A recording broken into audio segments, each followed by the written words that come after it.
Senhor Presidente, senhores e senhores deputados, na sequência da intervenção do Presidente desta Comissão, a posição do Partido Socialista desde o primeiro momento na Comissão foi dignificar a instituição, ou seja, não permitir que a Comissão funcionasse como arma de arremesso da maioria contra o Governo, nem contra a oposição, nem da oposição contra o Governo.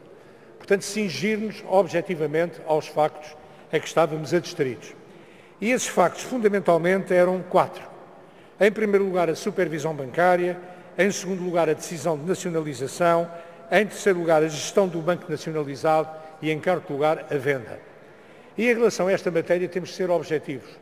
Em relação à supervisão bancária, temos que referir, como foi dito várias vezes na Comissão, que o regime da supervisão bancária na altura não era o regime da intromissão no banco. E se fosse esse regime que é hoje, talvez houvesse possibilidade de se ter em tempo útil detectado irregularidades. De qualquer forma, temos que confessar que houve irregularidades que foram denunciadas e que podiam ter sido, na altura própria, tido os seus efeitos. Seriamente temos que o dizer. É sério dizer isto e talvez não seja tão sério dizer o contrário. O segundo ponto importante tem a ver com a nacionalização. Ficou provado que a nacionalização era a única hipótese viável. Houve outras hipóteses que foram analisadas, mas que foram afastadas pela inviabilidade e pelo esforço maior ainda que era pedido aos contribuintes. Portanto, foi uma boa decisão a nacionalização. A gestão da nacionalização pode, obviamente, ser objeto de críticas, nenhuma gestão é incólume às críticas, mas não há críticas de falta de seriedade, nem há críticas de defraudar o interesse do Estado na gestão do banco, o que é manifestamente importante. É certo que houve um tempo eventualmente excessivo para decidir o futuro do banco, nomeadamente a nacionalização.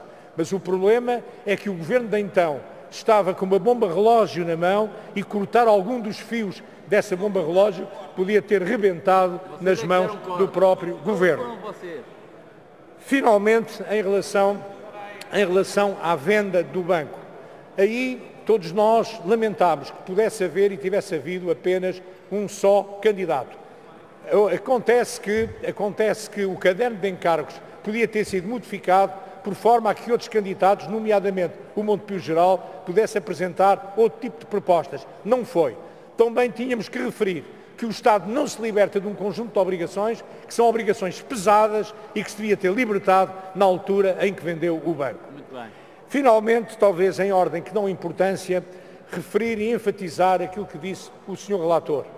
É bom que os portugueses saibam que a responsabilidade do BPN, da responsabilidade de serem sido defraudados em milhares de milhões de euros, foi de quem aproveitou a sua posição política para fazer negócios ruinosos e lucupletar-se à custa desses negócios. Esta é a realidade que nós não podemos esquecer.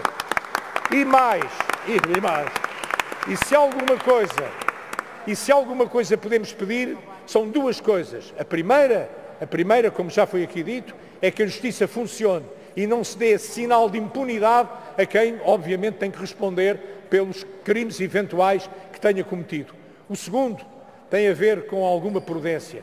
Compreende-se mal que quem deva dezenas de milhões de euros ao banco ostente uma riqueza pública, passeando-se por hotéis de luxo, acompanhados por membros deste Governo e por altas personalidades políticas. Isso não parece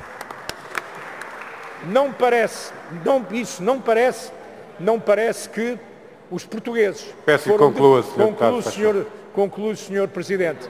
Não parece que os portugueses que se sentem defraudados em milhares de milhões de euros possam olhar e sentirem-se tranquilos e não sentirem uma revolta surda porque aquilo que aconteceu e pode vir ainda a acontecer no caso do BPN. Muito obrigado.